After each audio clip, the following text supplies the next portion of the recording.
कुरुक्षेत्र की धरती आज भी एक दर्दनाक रहस्य अपने भीतर छुपाए हुए है।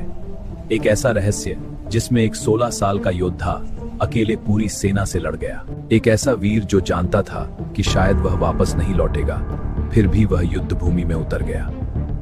यह कहानी है अभिमन्यु की, उस योद्धा की महान जिसने अधूरी सीख के बावजूद इतिहास की सबसे महान वीरता दिखा दी। जब सुभद्रा गर्भवती थी तब अर्जुन उन्हें युद्ध की अद्भुत कथाएं सुनाया करते थे। एक रात अर्जुन ने एक बेहद जटिल और रहस्यमय युद्ध रचना की कथा शुरू की, चक्रव्यूह। यह कोई साधारण युद्ध रचना नहीं थी, इसे तोड़ना लगभग असंभव माना जाता था। पांडव सेना में कोई भी योद्धा चक्रव्यूह को तोड़ना नहीं जानता था। सभी चिंतित थे, तभी अचानक एक युवा योद्धा आगे आया। वह था अभिमन्यु। उसने शांत लेकिन दृढ़ आवाज में कहा, मुझे चक्रव्यूह में प्रवेश करना आता है।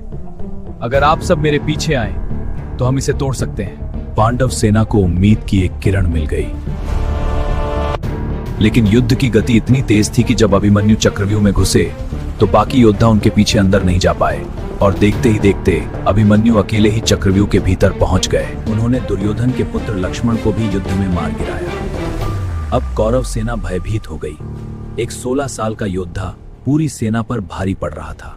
जब कौरव योद्धा अभिमन्यु को पराजित नहीं कर पाए तो उन्होंने धर्मयुद्ध के नियम तोड़ दिए। 6 महारथी एक साथ उन पर टूट पड़े। द्रोण, कर्ण, कृपाचार्य, अश्वत्थामा, शल्य और दुर्योधन पीछे से वार किए गए। अभिमन्यु का धनुष तोड़ दिया गया, उनका रथ नष्ट कर दिया गया, उनकी गदा भी टूट गई। लेकिन अभिमन्यु हार मानने वाले नहीं थे। उन्होंने रथ का पहिया उठा लिया और उसी को हथियार बनाकर लड़ने लगे। चारों ओर दुश्मन थे, लेकिन वह तब तक लड़ते रहे जब तक उनके शरीर में अंतिम सांस बाकी थी। और आखिरकार कौरवों ने मिलकर उस महान योद्धा को युद्ध भूमि में गिरा दिया। लेकिन उस दिन कौरवों ने सिर्फ एक योद्धा को नहीं मारा, उन्होंने धर्म के नियमों को भी मार दिया। इसी अधर्म ने अंत में उनके पूरे वंश का विनाश कर दिया।